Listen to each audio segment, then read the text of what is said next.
बांग्लादेश विपक्ष test series रे 2-0 विजय पर भारतर विश्व टेस्ट चैंपियनशिप फाइनल खेलिबा एक प्रकार निश्चित हो जाइछि। ICC test championship point table रे भारत वर्तमान द्वितीय स्थान रे रहिछि। जदियो दक्षिण आफ्रिकार एक सुजोग अछि एवं से प्रत्यावर्तन करिपारे, मात्र फाइनल रे प्रवेश करिया पई ऑस्ट्रेलिया विपक्ष टेस्ट सीरीज जितिबा भारत पई अत्यंत गुरुत्वपूर्ण बोली मने करा जाउछि। भारत तार परवर्ती टेस्ट सीरीज घरोई माटी रे ऑस्ट्रेलिया विपक्ष रे खेलिबो। उभय दल मध्य रे 4टी टेस्ट खेला जिबार अछि। एही स्थिति रे भारत टेस्ट चैंपियनशिप फाइनल खेलिबा एक प्रकार निश्चित हो जाइछि।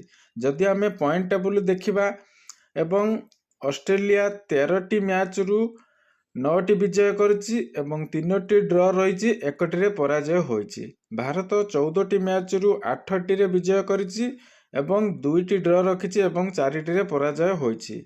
तो एही हिसाब रे देखिबा गले भारत वर्तमान सुविधाजनक स्थिति रे अछि। तेणु पॉइंट टेबुल रे प्रथम 2टी स्थान रे थिबा टीम मध्य रे विश्व टेस्ट चैंपियनशिप फाइनल मैच खेला जाई थाए। वर्तमान भारत एवं ऑस्ट्रेलिया 2टी टीम एही स्थान रे रहिचंती।